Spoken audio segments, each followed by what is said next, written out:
Hey friends, welcome back to the channel.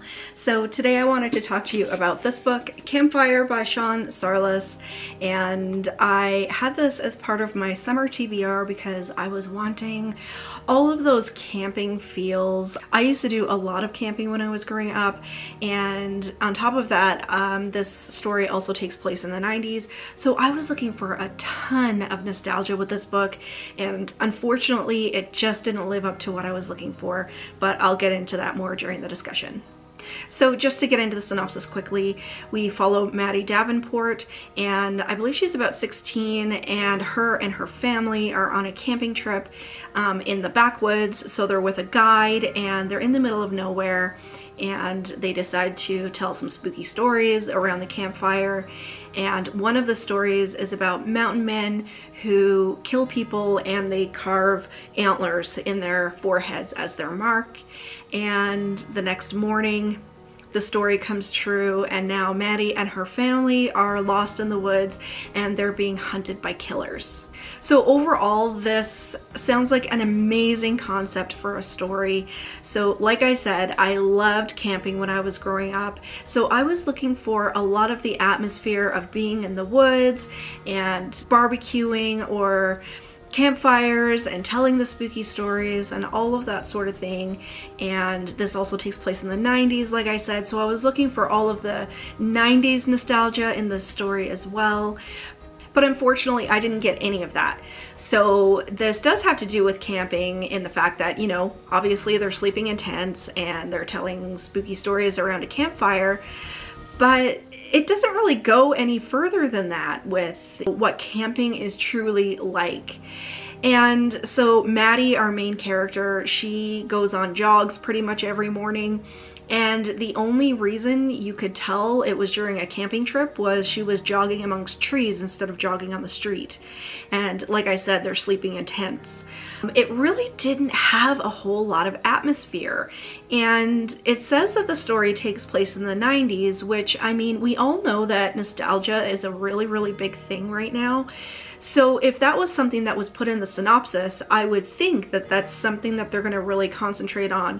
You know, maybe they've got a boombox that has cassette tapes and listening to certain types of music. And I always used to find I would bring batteries up for my Walkman and my batteries would always give out, and you're in the middle of nowhere so you can't go get more.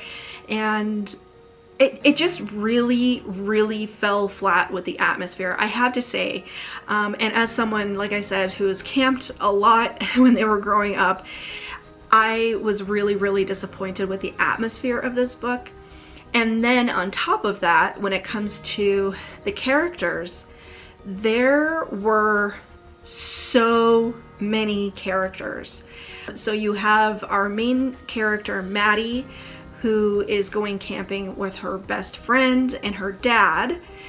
But then we have her brother, her brother's girlfriend, aunts, uncles, cousins, another boyfriend, another friend, the guide, and then all of the characters in the story, like in the stories that they're telling around the campfire.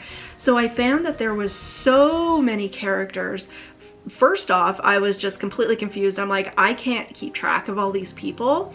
And then there were so many that they were very, very shallow. There was very, very little character development. And then the friendship between Maddie and Chelsea, in the prequel, they were actually like mortal enemies, and Chelsea was always bullying Maddie. And then all of a sudden, when you get to the first chapter of the book, they're best friends.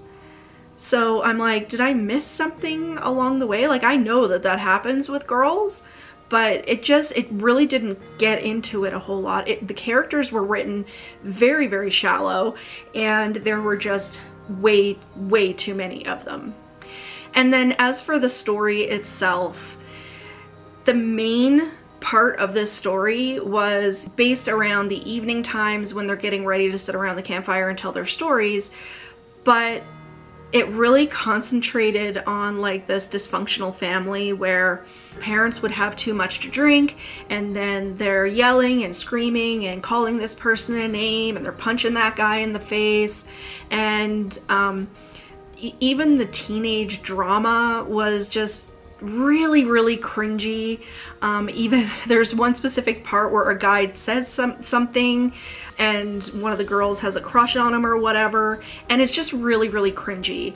So when I'm reading a book like this that says Campfire and it's supposed to be about camping, to have it revolve around just a dysfunctional family that's constantly yelling and screaming at each other, it just really, really fell flat. Like I said, there was no atmosphere in this. There was no nostalgia. You had people that were yelling and screaming at each other, and then they would sit around a campfire and tell the stories. The stories that they told were okay.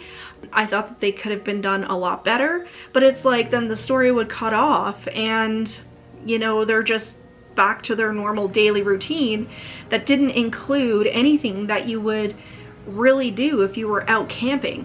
So the only thing that I liked about this book were the couple of excerpts where they were actually telling the campfire stories, and even with those, it was just okay.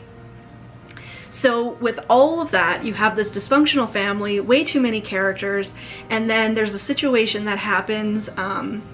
There's some animal cruelty in here, so it's not really a spoiler, but a deer gets shot.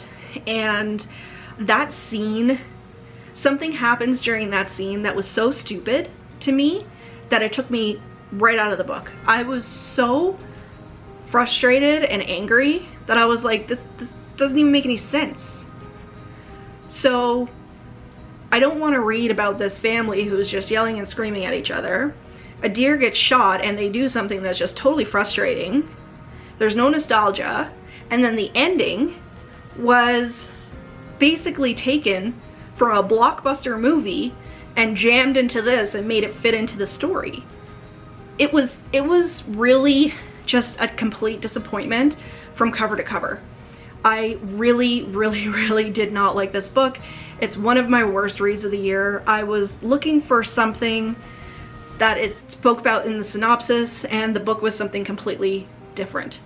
So having said that, like with all of my reviews, these are my opinions only. So unfortunately, I can't recommend you pick up this book. Of course, if you're gonna be interested and you want to pick it up anyway, of course I can't be anyone to change your mind, but that's just my opinion on this one.